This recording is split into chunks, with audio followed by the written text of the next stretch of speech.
Muito bom dia, como vai você? Eu vou bem, mas acho que você não vai perguntar sobre isso. Bom, esse vídeo é para eu me livrar de um peso de 58 minutos que está enchendo a memória do meu celular, que foi a gravação de uma reunião que eu fiz com alguns amigos, que foi gravada para ser postada digitalmente, contando um pouco sobre as guerras e como era a dinâmica das guerras, pelo pouco de conhecimento que eu tenho como estudante. E para isso tudo vai servir para a construção de jogos que eu e o meu amigo programador pretendemos para o nosso futuro como adultos, construção de RPGs, e fã quadrinhos e minha fã homenagem. E também tivemos uma segunda reunião, esta não gravada e com as imagens perdidas num limbo aí, mas que basicamente contavam a história de como a gente mudou a dinâmica do Homem-Aranha, que agora ele se tornou com vários Homens-Aranhas diferentes juntos, ele se tornou o Aranha do estado de Nova York, não da cidade de Nova York. Imaginem um Homem-Aranha que percorre por todo o estado de São Paulo. Enquanto tem o Miles Morales está na capital, e a Teia de Seda está em outro lugar, o Peter Parker possui a habilidade e os poderes de areia elevado ao nível tão extremo que ele se compara a um tipo de ácaro, que é o maior saltador do planeta.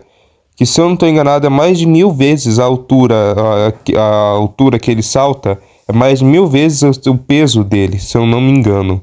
Posso estar exagerando muito, mas eu estou sem colinha agora. E por causa disso, a gente deu essa habilidade ao Peter para que ele possa pular de teias ou com a teia, se balançar, web swing, ou ficar pulando de um lado para o outro estado de Nova York. Também falamos sobre heróis mágicos, falamos sobre a origem do universo e basicamente desenvolvemos toda a construção do mundo na segunda reunião. Então aqui vai estar apenas a primeira reunião, quem quiser ver, vê, quem não quiser ver pode pular. Isso aqui não é para ninguém ver mesmo, não tem esse objetivo. Não é para ganhar views, nem para se monetizar. Meu canal nem está monetizado ainda e eu nem pretendo monetizar ele. Talvez quando eu começar a fazer desenvolvimento de jogos. Mas é basicamente isso. Falou, tchau, fui. Bom, sobre o nosso trabalho da HQ, é bom a gente contextualizar primeiro como é que funciona uma guerra, antes da gente falar sobre a HQ de guerra. A guerra é baseada no equilíbrio e no balanço das suas tropas. Tá? Todo exército ele possui desde universos tecnológicos da ficção, como também nos mais primitivos, as famosas colunas de formação. São colunas de soldados que são alinhados e eles possuem uma organização e disciplina e são baseados em praticamente obedecer ordens, mesmo que isso coloque eles em risco de vida. Porque em uma guerra não existe a possibilidade de não haver baixas. Sempre um soldado morre, e é por isso que a gente precisa de um grande contingente de soldados para uma batalha. E basicamente, a guerra é você saber administrar todas as tropas que você tem, sabendo em que regiões colocar. A geografia de um lugar e a tática do seu inimigo faz com que você tenha que flexibilizar suas forças. Próximo. Bom, no Egito Antigo, as tropas eram muito simples. Sem armaduras, apenas um escudo, lança e uma arma. Então os soldados eles se encontravam em coluna, eles lutavam e quem sobreviver, sobreviveu. Então basicamente eram dois exércitos que estavam em choque e quem tivesse melhor treinado, melhor equipado, soubesse lutar mais, teria mais sobreviventes. Quem tem mais tais sobreviventes, vence. Só que isso foi bem no início da humanidade. O Egito foi há 7.000 anos atrás e em pouco tempo as táticas mudavam. Com a cavalaria, eles ganhavam uma vantagem. O ser humano sempre procura uma vantagem que coloque acima dos inimigos. Então, com a cavalaria e a carruagem, você ia mais rápido, atingia um grupo maior de pessoas em um tempo menor. Ou seja, se você tivesse um exército menor, não tivesse um exército igual para realizar o choque, a cavalaria ia compensar essa sua falta de equilíbrio nas tropas. Então você poderia colocar a cavalaria de um lado, umas 3 carruagens de um lado e um exército de 600 homens do outro. Dessa forma você tirava apenas 3 pares de soldados para uma região e eles dariam conta de todo um pelotão e você poderia administrar todo o resto que sobrou para focar em algum segundo objetivo. Então basicamente uma guerra sempre tem formas diferentes de você vencer o inimigo. Sempre tem novas decisões que você pode tomar. Só que você precisa bem administrar os seus recursos. Onde que você vai levar os seus soldados, sobre qual região, qual forma que o seu soldado vai tentar permanecer vivo, qual forma que ele vai impedir que o outro continue vivo. Sobre essas condições foram criados a formação Testudo. Ela é uma formação dos romanos, cujo você posiciona todos os seus escudos em volta, a famosa parede de escudos, porque aí os inimigos vão descarregar os dardos de você, que foi quando foi criado as lanças arremessáveis e os arcos, enquanto você fica completamente protegido do seu adversário. Os gregos também tinham uma tática similar chamada falange, e os vikings também. Mas conforme os anos foram passando, as coisas foram mudando. Os romanos criaram a tática do Testudo, e aí vieram outros soldados que copiaram essa tática. Então é sempre alguém dá o primeiro passo para ter uma vantagem. Essa vantagem é temporária porque alguém dá mais um passo para de novo ter vantagem. Outra coisa que era muito comum era a espionagem. Você precisava saber onde tinham mais forças inimigas e como que essas forças inimigas estavam se protegendo. Porque aí dessa forma você mandava os soldados na região onde estavam as forças inimigas, você conseguia administrar os soldados. Se você não soubesse a informação, vamos supor, você está enfrentando 100 homens aqui e 500 aqui. Você só sabe você acha que está tudo por igual. Então você divide suas forças no meio, manda um pouco de soldados para enfrentar os 100 e o outro pouco para enfrentar os 600, 500, 600, que você achou que era o mesmo valor que aqui. Nessas tropas daqui caem e o inimigo que está nessa região vai dar a volta por trás e cercar você. Então é sempre melhor saber onde é que o inimigo equilibrou suas tropas, onde ele distribuiu, onde ele pesou. Aqui, nessa região, tem que colocar mais peso, que é mais importante nessa geografia, ter mais soldados. Dessa forma, pode fazer isso e isso e aquilo com o inimigo. Então, basicamente, uma tática de criatividade. Conforme os anos foram passando, também foram criadas catapultas, balistas e armas gigantes que arremessavam as coisas de outro lugar. Que depois vieram os canhões, a famosa artilharia. Porque aí se você tem um número menor de soldados, que nem eu falei, você compensa destruindo boa parte dos seus soldados com uma chuva de fogo e você direciona o resto do contingente para lá.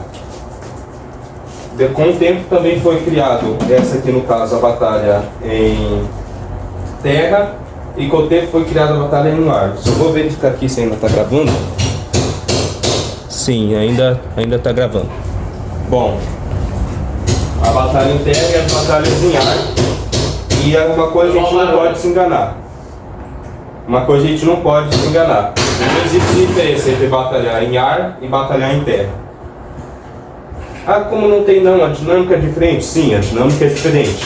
Mas da mesma forma, as batalhas no ar dependem da habilidade, do quanto o soldado é treinado, quantos você tem e como você distribui nas coordenadas, nas suas missões. A furtividade, que é a questão da espionagem, quanto mais você chega mais rápido, quando você volta mais rápido, e se você vai realizar uma chuva de fogo sobre o inimigo. Basicamente, todo veículo militar, ele é um soldado com algo diferente. Tanque, ele é basicamente um representante do soldado do campo de batalha. Ele realiza a função de um soldado, só que com mais ofensiva e mais blindagem. Avião realiza a função de soldado em alturas muito grandes e uma velocidade maior. Então, em questão tática e estratégica, uma aeronave ou um tanque tem o mesmo valor que um soldado. Ou vários soldados. Não existe essa de vamos sacrificar o máximo possível de soldados numa batalha e tentar proteger os aviões, ou proteger o máximo possível os soldados e sacrificar. Não existe. A logística é você tentar preservar os mesmos, porque cada um é designado para uma força-tarefa, para uma ação, e cada que eles podem realizar no campo de batalha, cada um tem sua função, e eles desempenham a função no mesmo papel, na mesma logística. Então, um bom general, um bom soldado, ele tem que saber como pegar essas tropas aqui, tanto da espionagem, quanto de morteiros, quanto de soldados de infantaria normal, os de cavalaria que a gente falou anteriormente. Cadê? Tá, boa.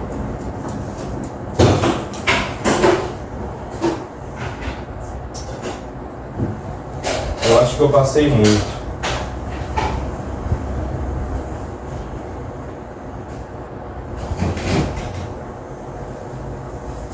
Tanto da cavalaria, que a gente mexe normalmente, quanto também nas demais tecnologias, como os aviões e as demais coisas.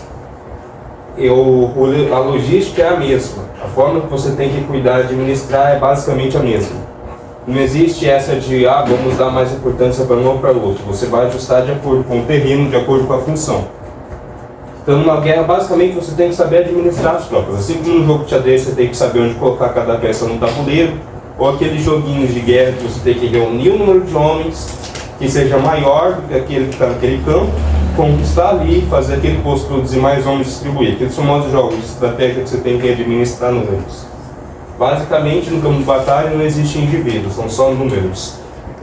E isso é algo muito triste. Os comandantes generais só veem os soldados como números. Então, quando a gente vai escrever uma história de guerra, a gente tem que entender que pior para um soldado é o que fica vivo. Os soldados que ficam vivos sofrem mais do que os que morreram em batalha, porque eles veem os irmãos morrendo, eles veem o país caindo, perdendo. E ainda tem que sofrer mais ainda indo para outro combate. Exato. Então é pior para um soldado que está vivo, que fica vivo, do que um soldado que morre em batalha.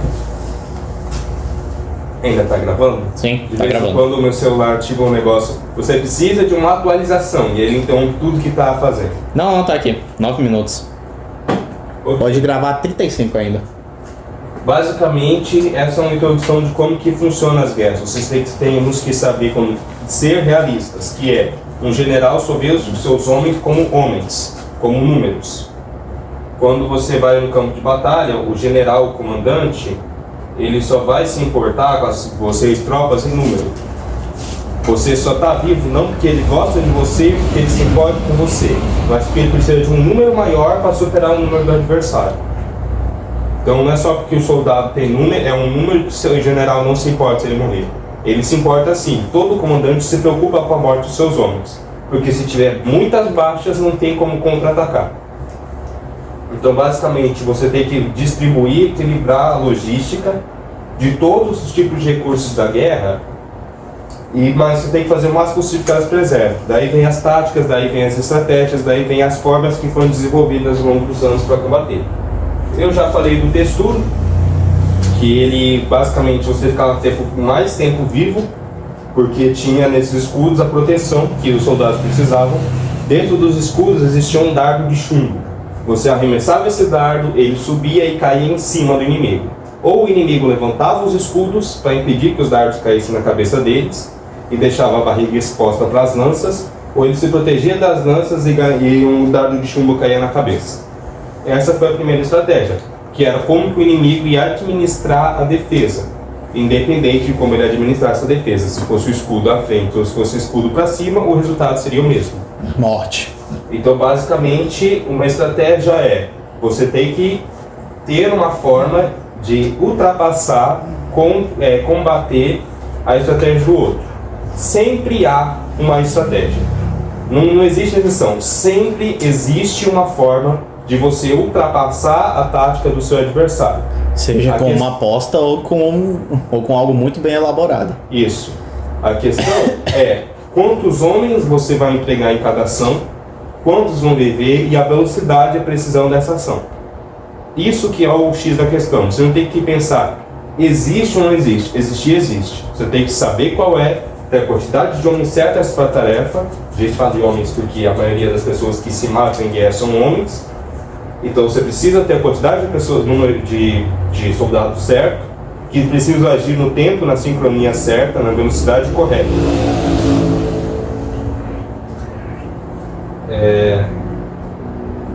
Clica ali em avançar. Essa foi o princípio das guerras da humanidade com armas de fogo, os famosos mosquetes. Uhum. Já existiam tanto no final da Idade Média, mas o ápice foi aqui. O ápice do desenvolvimento. Primeiro, nas guerras napoleônicas, o conceito era basicamente simples. A minha arma demora para carregar, eu vou ficar parado aqui carregando minha arma, o inimigo também está carregando. Vem cá, Marcos, vamos fazer uma demonstração. Nós dois aqui temos o famoso mosquete. Estamos à distância, vamos supor que uma distância muito grande. Aí o que acontece? Estamos cada um carregando aqui a arma, né, que basicamente era um trabalho muito longo. Quando você carregasse, você tinha que levantar e atirar no adversário primeiro. Aí quem morre, no caso, supondo que eu morri, eu caí, aí ele de novo vai lá e carrega. Então basicamente eram filas, uma de frente para a outra, disparando até um ficar vivo. Isso era muito ineficiente. Muitos soldados acabavam perdendo e às vezes nesses negócios só um homem sobrevivia. Então foi criada a segunda estratégia, a famosa estratégia de coluna. Nessa estratégia de coluna, vários soldados se enfileiravam aqui, um atrás do outro. Vem, Marcos. E essa estratégia ela foi usada por muitos anos, que é, eu estou aqui em uma coluna, em uma linha, cada um com a sua arma, estamos em linha aqui, e a gente vai correndo. Se ele for baleado e ele morre, mas eu continuo avançando. Se eu cair, quem está atrás de mim vai continuar avançando. Então, basicamente, a coluna ela permitiria que os soldados andassem. A coluna permite com que os soldados andem e ocupem terreno, chegando próximo do inimigo, iniciando o combate corpo a corpo com as lâminas que ficavam na ponta das armas. Outra tática que ocorreria muitas baixas, mas ao mesmo tempo você causava muitas baixas no inimigo também. Aí ia depender da habilidade do soldado em batalha, se não luta corpo a corpo. Depois foi inventado os canhões, a tática dos canhões. Você, enquanto estava disparando aqui, você estava escondido atrás de um canhão de metal, onde algumas balas eram seguradas por esse canhão.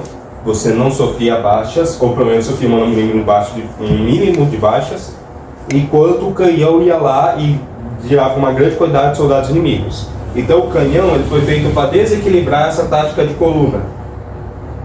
Que tem uma coluna grande de soldados, eles estão atirando juntos, quando tem soldados muito próximos, são muitas balas indo em uma direção só, na coluna. Então a chance de acertar o adversário é maior. O canhão, ele quebra essa coluna toda. O canhão, ele foi uma resposta contra a coluna. Da mesma forma, na Idade Média, quando existiam formações de soldados armados de armas brancas, a cavalaria foi criada de uma forma de quebrar essa coluna, porque os cavalos literalmente atropelavam as pessoas. E é o que eles fizeram, usavam a lança, porque quando o cavalo vinha para atropelar a formação, a lança ficava. Então muitas táticas de guerra, elas se repetem com armas diferentes. A coluna, ela parou de ser usada quando iniciou a cavalaria, mas depois veio a lança, que inutilizou a cavalaria. Aí vieram os arcos e flechas de flanco, que eram os soldados que cercavam, que inutilizou os escudos e as lanças, porque estavam a uma distância maior. Então é sempre um sobrepondo ao outro, um ultrapassando o outro. Aqui a gente tem o contexto da Guerra Civil Americana, guarda a informação que era mais importante mais para frente. A mesma coisa acontecia com as primeiras batalhas de navio. Antigamente os navios ficavam um lado do outro, colocava-se uma ponte, um soldado entrava no navio do outro e é como se estivesse uma terra, uma plataforma de luta corpo a corpo. Com a invenção dos canhões, os arcos e flechas, etc., para a batalha de navio, os navios tentavam afundar um ao outro a plataforma e os soldados ficariam vivos. Então a dinâmica ela foi mudando. Na Segunda Guerra Mundial, inclusive, ocorreu isso. Um submarino subiu em cima de um navio de guerra. Os soldados do submarino saíram para o navio de guerra dos aliados, né, eram soldados alemães, e aí houve uma luta corpo a corpo. Então não importa o quanto a tecnologia esteja avançada, muita coisa acaba se repetindo. A coluna, as lutas de um subir no outro, ou basicamente os navios, um lado do outro, disparando um no outro, e quem sobreviver, sobreviveu. Então esses tipos de batalhas mais primitivas tinham muito mais baixas do que as batalhas atuais. Nessa questão de tática. A tática fazia com que eles morressem mais. Ué?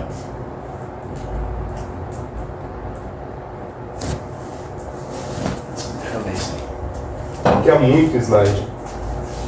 Aí tá processando. aí. Bom, terminamos a primeira sessão. Já pode fechar, vamos fechar o vídeo e a gente inicia a segunda sessão. Acho que dá pra compartilhar no WhatsApp 20 minutos. Não, mas quer dizer, dá, né? Mas é bem longo. São muitos segmentos. Vamos ver aqui. Como assim? Enquanto tá aí. Porque eu parei na Guerra Civil Americana. Aí é aqui, Primeira Guerra Mundial. Pode ir. Tá gravando? Tá.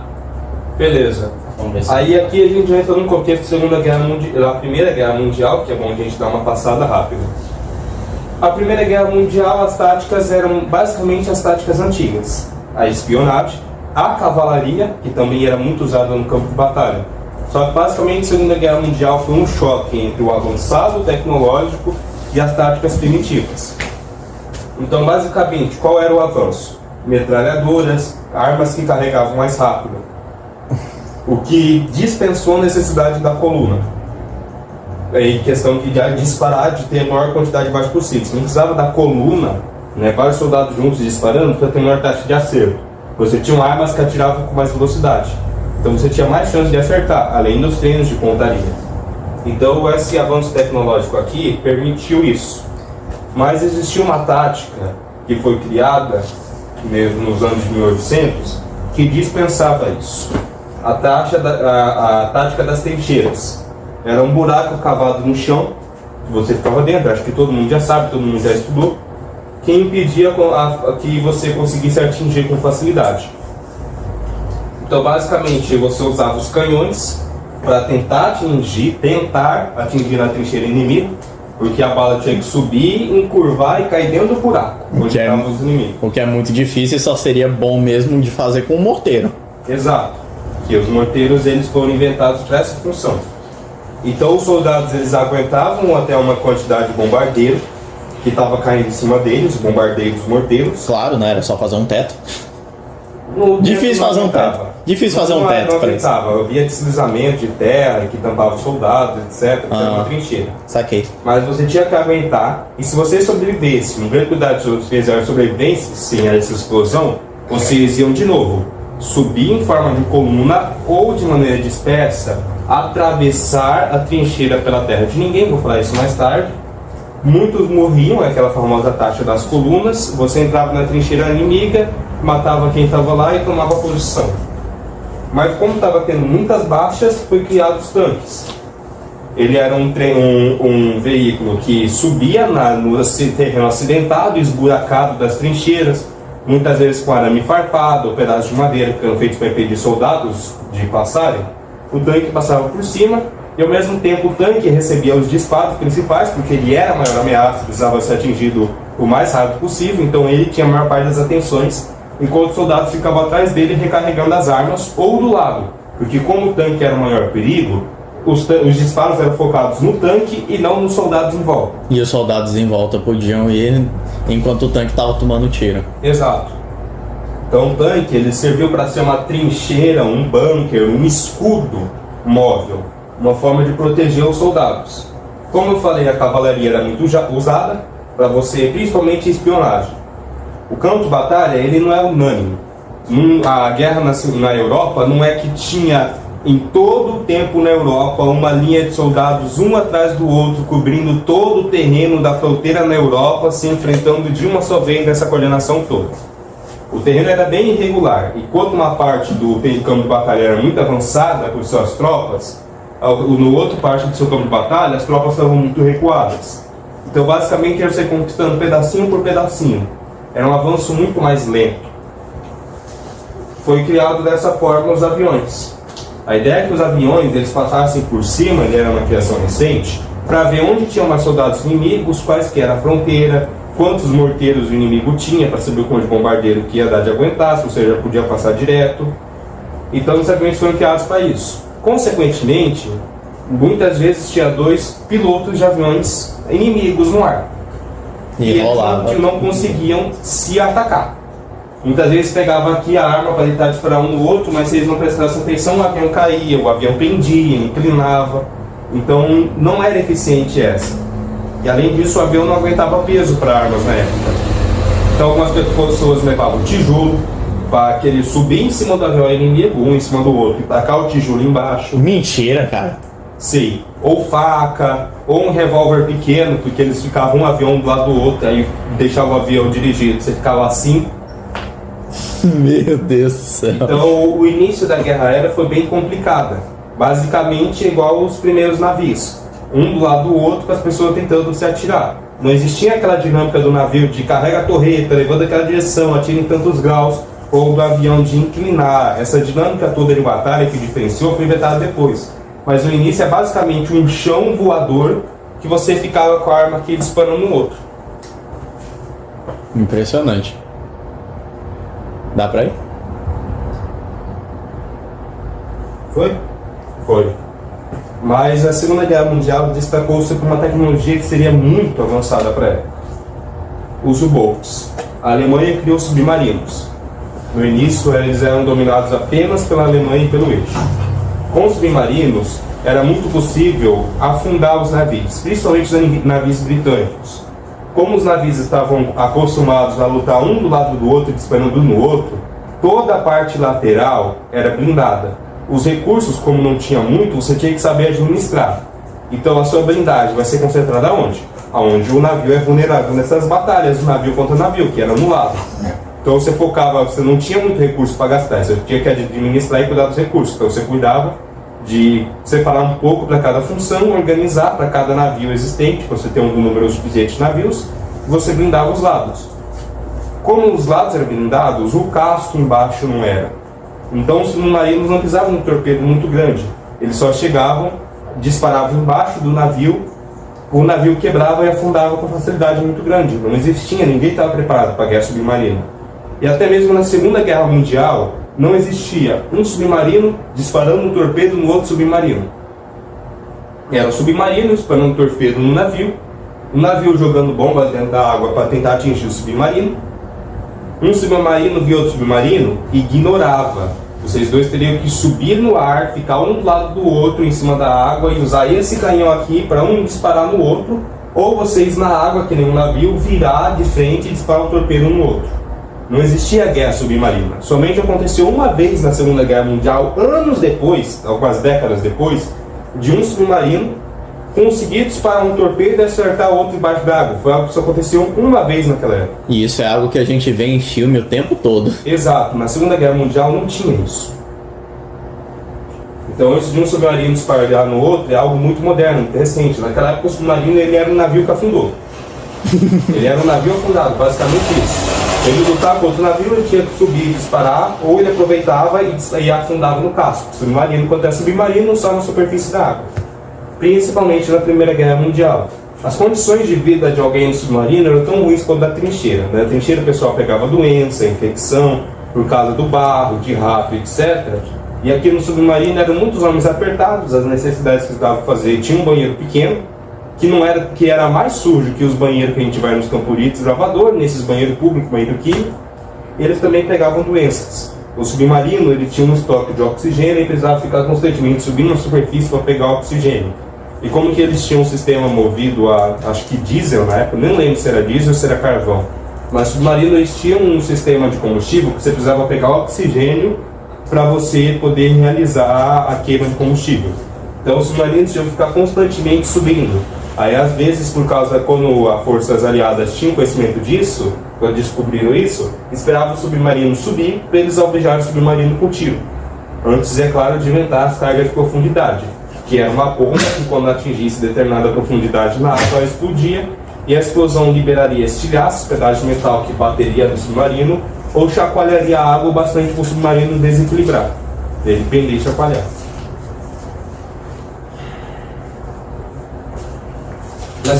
Na Primeira Guerra Mundial também foram inventadas as metralhadoras e os rifles, com mais precisão. Os rifles eles podiam ter esses cartuchos de recarregar.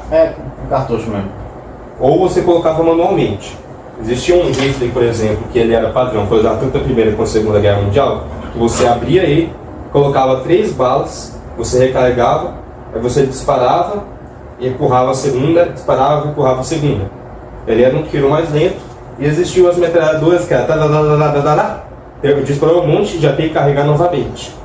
Então tinha os disparos eram muito mais antigos e foram inventadas várias armas diferentes para funções diferentes. Cada arma foi inventada para uma função. armas para atingir tanque, armas para não porque os tanques tinham baixa blindagem, com o tempo que os tanques foram crescendo na blindagem, armas para combate urbano, armas que eram resistentes a entrar em rios, lamacentos, né, porque às vezes o soldado tem que se esconder em rio para não ser visto. Então, basicamente, as armas de fogo também mudam. E aqui vem o detalhe. Guerra de trincheiras. Esse aqui é o maior questão. A Primeira Guerra Mundial só se tornou uma guerra tão longa, com tantas baixas, por culpa das trincheiras. Vocês estão vendo que essas trincheiras, elas ocupam toda a fronteira. A Alemanha, Dinamarca, França, vários países diferentes tinham fronteiras, mas apenas alguns lugares onde ocorriam a guerra tinham trincheiras. Não era todo o território, não era tudo isso aqui cercado de trincheira. Você está vendo que é só nessa área do campo de batalha que era. São duas trincheiras, no mínimo enfileiradas, vamos supor aqui para a questão didática, onde tem duas trincheiras. Aí o grupo dessa região vai lá e conquista a trincheira inimiga aqui. Beleza.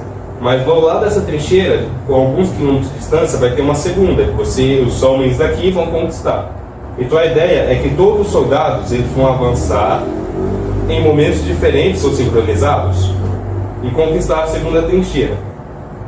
E aí a tropa desse país vai organizar um número maior de soldados que vai se concentrar na fronteira e vai realizar um contra-ataque que vai expulsar você de lá. Você pega mais soldados do interior do seu país, organiza e vai para cá. Então a guerra fica nesse vai e vem, vai e vem, vai e vem, vai e vem. Passa para o próximo. É uma demora. Existia a terra de ninguém, porque essa terra não pertencia a nenhum território. O território terminava nas trincheiras. Esse período ficava entre os territórios, por isso terra de ninguém. Nelas tinham minas, que é o explosivo que você diz esporte, né? Resumindo, para quem não sabe, mas acho que todos vocês sabem disso. Tinha arame farpado, tinha casas que explodiram, pedaços de cimento e tijolo. Então tinha barreiras para você proteger e às vezes não tinha. Proteger. Algumas trincheiras tinham pedaços de madeira e ficavam em cima, como servindo de ponte, para um soldado passar por cima da outra trincheira. E às vezes tinham duas trincheiras aliadas, uma atrás da outra, onde a primeira coluna avançava enquanto a segunda pegava a cobertura. Se a primeira coluna não desse conta, a segunda avançava. Então às vezes ficava em coluna, um atrás do outro. Aí o que acontece? Vamos supor que você veio aqui, conseguiu atravessar a terra de ninguém, chegou na trincheira inimiga. Você mata alguns, o resto escapa. Os soldados que escaparem vão se alinhar na trincheira que estão logo atrás e preparar o contra-ataque, porque eram muitas trincheiras uma atrás da outra. Até hoje é possível você visitar o lugar e ver as trincheiras, os buracos, encontrar alguma relíquia antiga completamente enferrujada e quebrada, às vezes ossos de alguns soldados que morreram. Que nem eu falei, as metralhadoras foram criadas para ter uma grande taxa de tiro. Elas iam colocadas na borda das trincheiras e elas disparavam, às vezes fazendo esse movimento aqui para cobrir a maior área possível de soldados. Passa. Mas aí, como a guerra de trincheira estava demorando muito, foi criada a famosa guerra química. Já existia desde os tempos mais antigos uma guerra que envolvia doenças. Ainda está gravando? Tá sim. Por exemplo, os persas jogaram gatos, cadáveres de gato, dentro da cidade egípcias, como uma forma de causar terror, já que gato era adorado no Egito, mas também cadáveres acumulavam doenças. Então as pessoas adoeciam na época que a saúde era muito baixa. Para a Guerra Mundial foram usados gatos. Aqui eu tenho cena de um filme de Sargento Stubb, a história de um cachorro que se tornou um sargento na Primeira Guerra Mundial, salvava a pessoa, já fez parte de batalhas, comandou um exército de tanques, enfim, o cachorro era o cachorro. Stubb. Brabo. Inclusive ele tinha uma patente mais elevada que o dono dele. Então o cachorro era superior do dono. Mas o problema é que mesmo que o gato fosse atingido nas tropas do aliado, o vento poderia mudar. E se o vento mudasse, o gás que você lançou era mandado para você. Essa aqui é uma representação, esse daqui, do gás cloro. O gás cloro ele era muito verde. Aqui também mostrando no filme de usado o gás cloro. O gás cloro ele era tóxico como qualquer outro gás, tanto para homens quanto para animais. Que eu falei, cavalos, jumentas, burros, qualquer animal que você podia usar na batalha você usava. Até mesmo ratos. Porque às vezes você usava ratos nas trincheiras inimigas para passar doenças. Os gás ele era disparado por morteiros, em maioria, ou tinha uma válvula de gás que você abria no campo de batalha e deixava vazar e saia correndo para ficar afastado. O jeito mais seguro era no morteiro. Você carregava o gás e disparava no ar. Aí estourava. Explodia e aí a nuvem de gás ia descendo e cobrindo. Até mesmo civis andavam com máscaras de gás. Só um momento. Muitos civis eles andavam com uma máscara para se proteger, ou eles molhavam panos e passavam na cara. Porque até os civis, eles, tanto dos dois lados, podiam ser vítimas disso. E sempre existe civis em algum lugar nas guerras. Por mais que esteja batendo naquela região, nem sempre os civis são evacuados. Às vezes aquela região é muito essencial, às vezes simplesmente não é pensado nisso. O pessoal nem pensa, só vai lutar. Então tem vezes que é evacuado, tem vezes que não. Esse aqui já é o gás mostarda. Vou falar na próxima imagem. Nossa, mostarda é tenebroso. Já passei. Tá, vamos aguardar aqui. Bom, esses foram os 4 gases usados na Primeira Guerra Mundial. Lacrimogêneo é claro. Todo mundo conhece. Lacrimogêneo nos olhos, a boca e tal, dá dor de cabeça, doença respiratória. O segundo, tosse, vômito, irritação, de uma grande concentração mata aos poucos. Às vezes o pessoal fica cambaleando, vomitando sangue, né, dependendo do gás. Fosgênio. Esse foi o pior gás, na opinião de alguns. Esses dois disputam entre o pior gás da Segunda Guerra Mundial. Porque o gás fosgênio, ele é invisível. E aí, coleguinha? Você não sabia que estava sendo um ataque de gás. Diferente da lacrimogênio, que você viu uma fumaça cinza, e principalmente o cloro, que você viu uma fumaça verde. Mas não dava nem pra sentir um cheirinho? Não, nada. Geralmente o pessoal usava alguns animais pequenos, pássaros, canários, alguma coisa para detectar gases diferentes. Eu não sei se era usado no caso do fosgênio. Mas na Primeira Guerra Mundial a gente tinha os famosos toupeiras. Eles eram homens que cavavam um campo, que eu esqueci de colocar. Mas também já tem 64 imagens, então não ia colocar mais. Eram homens que cavavam túneis por debaixo da trincheira inimiga para plantar explosivo lá. Aí ocorreu uma explosão debaixo da trincheira do inimigo. Teve uma explosão criada numa batalha que ela só foi superada pela bomba nuclear, de tanta TNT que foi colocada lá. Nossa, e de tão poderosa que a explosão foi. Só uma bomba nuclear conseguiu superar aquela explosão. Eles eram soldados que estavam acostumados a trabalhar em esgoto e manutenção nas cidades. Eles eram tanto ridicularizados pelos outros demais soldados na batalha. Também, né? Trabalhar em esgoto, imagina, tu vai pra guerra sendo que tu trabalhava em esgoto. Os soldados, eles ridicularizavam um pouco. Eles tinham uma tática que os inimigos não tinham, que fazia com que eles cavassem mais rápido. Ok. Bom, a gente perdeu parte da gravação, meu celular aí parou com uma atualização e aí deu problema. Bom, como eu estava explicando, teve esses gases, né, que eram um problema. Os toupeiras, eles cavavam para colocar explosivo e eles levaram um pássaro pequeno, um tipo de canário, porque se algum gás, seja gás natural ou seja gás do inimigo, fosse jogado, o pássaro morria, já que o gás não era visível, não tinha cheiro. E ao você ver o canário morrendo ou desmaiando, você levava o pássaro e todo o seu equipamento para fora do túnel para fugir do gás. Eles, inclusive, eram soldados muito desprezados, mas eles participaram de umas missões muito importantes. Uma delas criou uma explosão tão gigantesca debaixo da trincheira inimiga que só foi superada pela bomba atômica nos depois. Eu tinha as imagens dos gases aqui, né, o fosgênio e o mostarda, que eles disputavam, não precisa voltar, eles disputavam para ver qual era o pior gás da Segunda Guerra Mundial. Um era furtivo, você não via ele chegando, ele chegava e matava, e o segundo causava náuseas, queimaduras e bolhas. Você muitas vezes poderia ter no seu trato respiratório uma queimação muito grande até você morrer. Você era asfixiado, formava bolhas e mucosas na sua pele.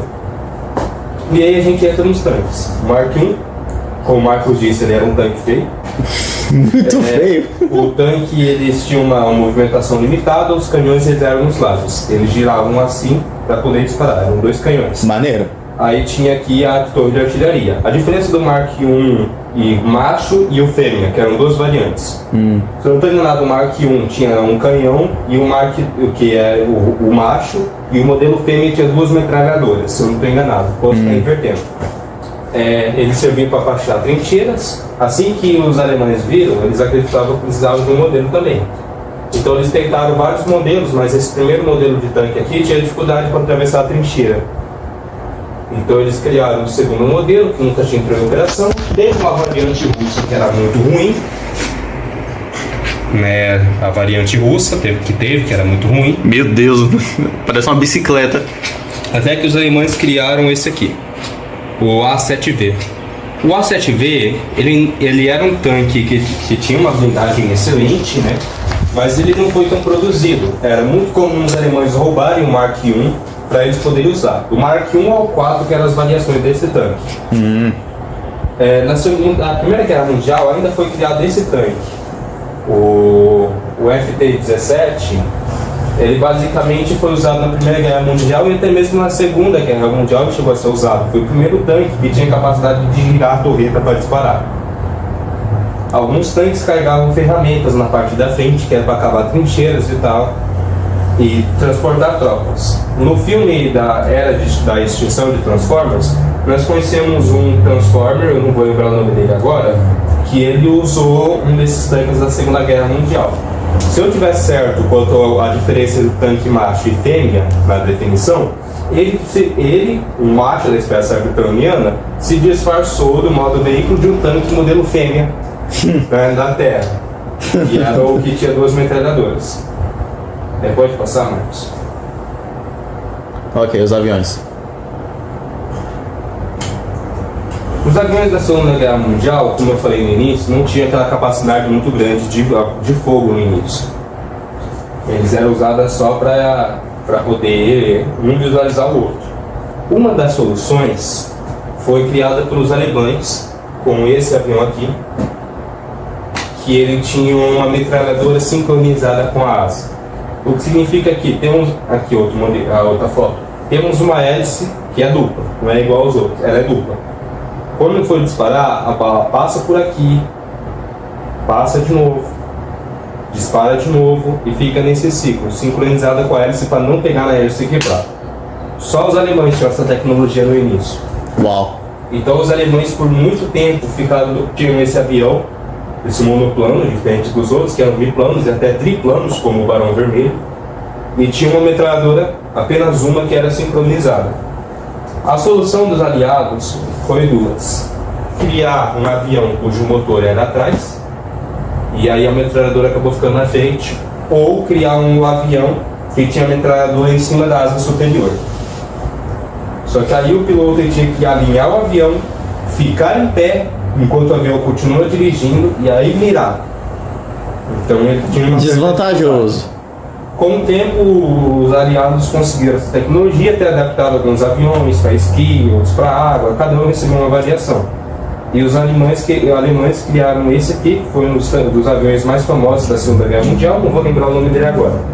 Mas ele tinha uma parte da frente que era feita de metal, 2 metralhadoras que disparavam numa velocidade muito maior a taxa de tiro. Basicamente, onde dispara o avião caía, já que os aviões eram feitos de madeira, lona e algumas hastes de metal leve. E aí, por muito tempo, as batalhas ficaram X1 no ar. E os aviões perderam a função de aquecimento. Retorna lá, por favor. Foi bom, fala aí. E os aviões acabaram perdendo por um tempo a função. vai pra crise de Madalena daqui a pouquinho, mas... Aí, pronto. Eles continuaram sendo usados de reconhecimento, mas a função principal passou a ser essa. Como eram usados dirigíveis na Segunda Guerra Mundial, que eram balões grandes para realizar bombardeios em cidades, Sim. Os aviões passaram a ter a função de interceptar esses dirigíveis. Faz sentido. Principalmente quando criou a munição de fogo, né? A munição explosiva. Porque os morteiros nem todos tinham a capacidade de atingir um dirigível no ar. Isso foi avançando mais para o final da guerra.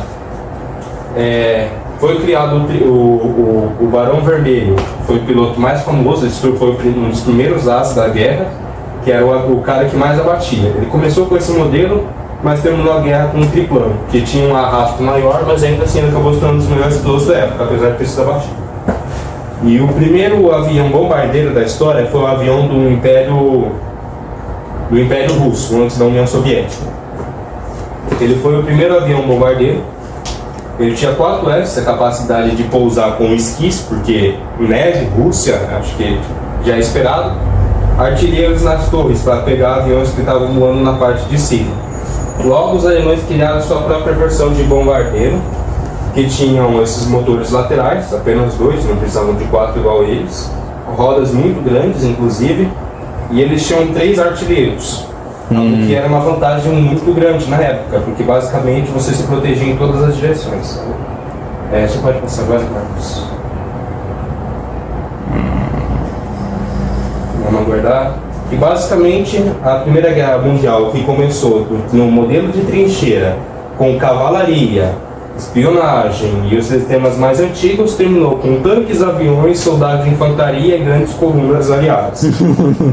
Então basicamente evoluiu inclusive o uso de armas químicas precisas para a batalha. Em pouquíssimos anos. Isso. Foi só a Primeira Guerra? E é esse o contexto. A Primeira Guerra Mundial ela se encerra dessa forma, causando muitos danos.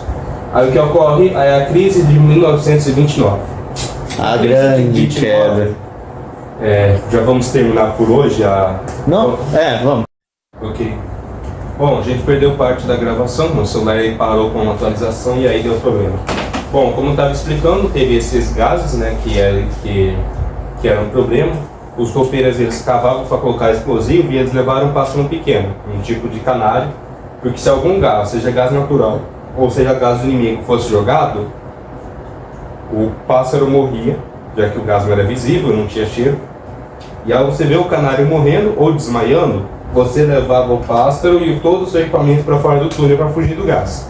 Eles inclusive eram soldados muito desprezados, mas eles participaram de umas missões muito importantes. Uma delas criou uma explosão tão gigantesca debaixo da trincheira inimiga que só foi superada pela bomba atômica anos depois. Eu tinha as imagens dos gases aqui, né, o fogênio e o mostarda, que eles disputavam, precisa voltar, eles disputavam para ver qual era o pior gás da Segunda Guerra Mundial. Um era furtivo, você não via ele chegando, ele chegava e matava, e o segundo causava náuseas, queimaduras e bolhas. Você muitas vezes poderia ter no seu trato respiratório uma queimação muito grande até você morrer.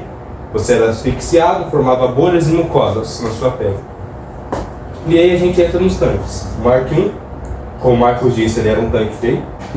Muito feio. O tanque, eles tinham uma movimentação limitada, os canhões eles eram nos lados. Eles giravam assim para poder disparar, eram 2 canhões. Maneiro. Aí tinha aqui a torre de artilharia. A diferença do Mark I e macho e o fêmea, que eram 2 variantes. Se eu não estou enganado, o Mark I tinha um canhão e o Mark, que é o macho, e o modelo fêmea tinha 2 metralhadoras, se eu não estou enganado. Posso estar invertendo. Eles serviam para baixar trincheiras. Assim que os alemães viram, eles acreditavam que precisavam de um modelo também. Então eles tentaram vários modelos, mas esse primeiro modelo de tanque aqui tinha dificuldade para atravessar a trincheira. Então eles criaram o segundo modelo, que nunca tinha entrado em operação. Teve uma variante russa que era muito ruim. Né, a variante russa que era muito ruim. Meu Deus, parece uma bicicleta. Até que os alemães criaram esse aqui, o A7V. O A7V, ele era um tanque que tinha uma blindagem excelente, né? Mas ele não foi tão produzido. Era muito comum os alemães roubarem o Mark I para eles poderem usar. Do Mark I ao 4, que eram as variações desse tanque. Na Primeira Guerra Mundial ainda foi criado esse tanque. O FT-17, ele basicamente foi usado na Primeira Guerra Mundial e até mesmo na Segunda Guerra Mundial ele chegou a ser usado. Foi o primeiro tanque que tinha capacidade de girar a torreta para disparar. Alguns tanques carregavam ferramentas na parte da frente, que era para cavar trincheiras e tal, e transportar tropas. No filme da era da extinção de Transformers, nós conhecemos um Transformer, eu não vou lembrar o nome dele agora, que ele usou um desses tanques da Segunda Guerra Mundial. Se eu tiver certo quanto à diferença do tanque macho e fêmea na definição, ele, um macho da espécie arbitoniana, se disfarçou do modo veículo de um tanque modelo fêmea da Terra. E era o que tinha 2 metralhadoras. Pode passar, Marcos? Ok, os aviões. Os aviões da Segunda Guerra Mundial, como eu falei no início, não tinham aquela capacidade muito grande de fogo no início. Eles eram usados só para poder um visualizar o outro. Uma das soluções foi criada pelos alemães, com esse avião aqui, que ele tinha uma metralhadora sincronizada com a asa. O que significa que temos aqui a outra foto. Temos uma hélice que é dupla, não é igual aos outros, ela é dupla. Quando for disparar, a bala passa por aqui passa de novo, dispara de novo e fica nesse ciclo, sincronizada com a hélice para não pegar na hélice e quebrar. Só os alemães tinham essa tecnologia no início. Uau. Então os alemães por muito tempo tinham esse avião, esse monoplano, diferente dos outros, que eram biplanos e até triplanos, como o Barão Vermelho, e tinha uma metralhadora, apenas uma, que era sincronizada. A solução dos aliados foi duas: criar um avião cujo motor era atrás, e aí a metralhadora acabou ficando na frente, ou criar um avião que tinha a metralhadora em cima da asa superior. Só que aí o piloto tinha que alinhar o avião, ficar em pé enquanto o avião continua dirigindo e aí mirar. Então ele tinha uma Desvantajoso. Com o tempo, os aliados conseguiram essa tecnologia, ter adaptado alguns aviões para esqui, outros para água, cada um recebeu uma variação. E os alemães criaram esse aqui, que foi um dos aviões mais famosos da Segunda Guerra Mundial, não vou lembrar o nome dele agora. Mas ele tinha uma parte da frente que era feita de metal, duas metralhadoras que disparavam numa velocidade muito maior a taxa de tiro. Basicamente, onde dispara o avião caía, já que os aviões eram feitos de madeira, lona e algumas hastes de metal leve. E aí, por muito tempo, as batalhas ficaram um x1 no ar. E os aviões perderam a função de aquecimento. Retorna lá, por favor. Foi mal, fala aí. E Os aviões acabaram Calma aí. perdendo por um tempo a função. vai pra crise 29 ali daqui a pouquinho, mas... Aí, pronto. Eles continuaram sendo usados para reconhecimento, mas a função principal passou a ser essa. Como eram usados dirigíveis na Segunda Guerra Mundial, com aqueles balões grandes para realizar bombardeios em cidades, Sim, os aviões passaram a ter a função de interceptar esses dirigíveis. faz sentido. Principalmente quando criou a munição de fogo, né? A munição explosiva. Porque os morteiros nem todos tinham a capacidade de atingir um dirigível no ar. Isso foi avançando mais para o final da guerra. Foi criado o Barão Vermelho, foi o piloto mais famoso, ele foi um dos primeiros as da guerra, que era o cara que mais abatia. Ele começou com esse modelo, mas terminou a guerra com um triplano, que tinha um arrasto maior, mas ainda assim ele acabou se tornando um dos melhores pilotos da época, apesar de ter sido abatido. E o primeiro avião bombardeiro da história foi o avião do Império Russo, antes da União Soviética. Ele foi o primeiro avião bombardeiro. Ele tinha 4 hélices, a capacidade de pousar com esquis, porque neve, Rússia, acho que já é esperado. Artilheiros nas torres para pegar aviões que estavam voando na parte de cima. Logo, os alemães criaram sua própria versão de bombardeiro, que tinham esses motores laterais, apenas 2, não precisavam de 4 igual eles, rodas muito grandes, inclusive, e eles tinham 3 artilheiros, o que era uma vantagem muito grande na época, porque basicamente você se protegia em todas as direções. Você pode passar agora, Marcos? Vamos aguardar.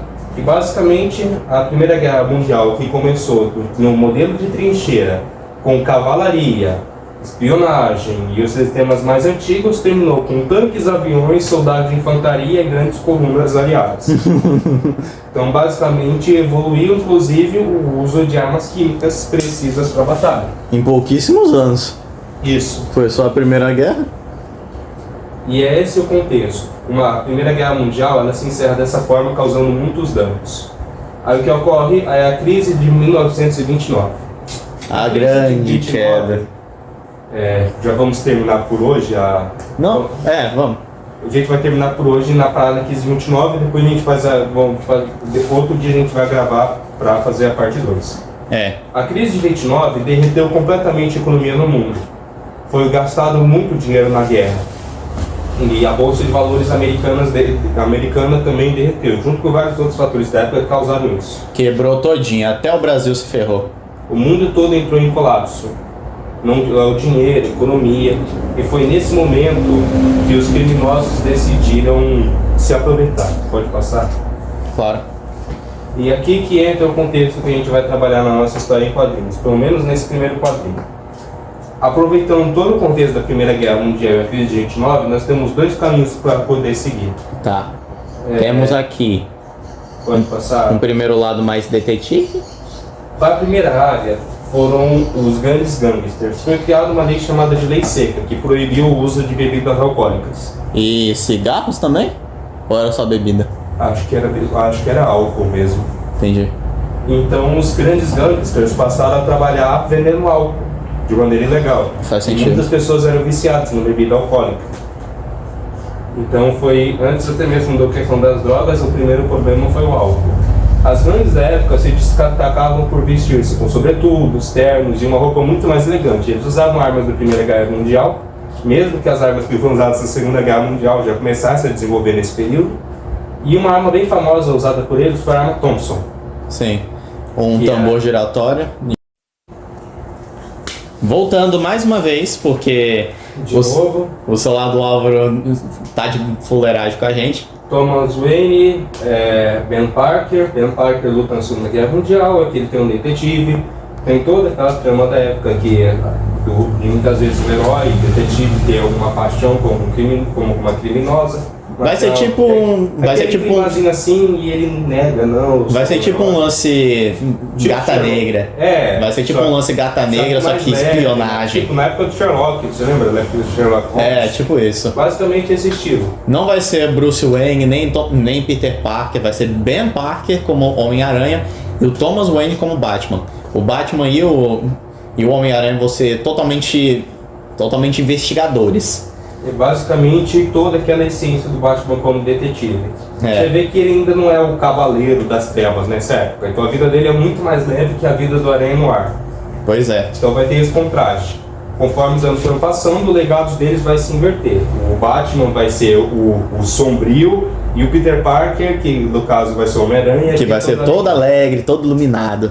O segundo caminho, né, que eu falei que a gente vai trabalhar, vai ser aproveitando o King Kong. O filme do King Kong ele foi criado em 1933, mas ele se passa na crise de 29. O filme do King Kong, no filme, quando o King Kong vai para a cidade, ele causa muitos estragos. Em meio à crise da Bolsa de Valores. Ele destrói trens, e a ideia é fazer um tipo de reboot no filme, onde mais estragos são causados. Meio que relembrar, mudar só a cena da cidade. Onde os estragos causados são tão grandes que os Estados Unidos é obrigado a adquirir uma nova forma de reestruturar a economia. Pode passar agora, Marcos. Tá.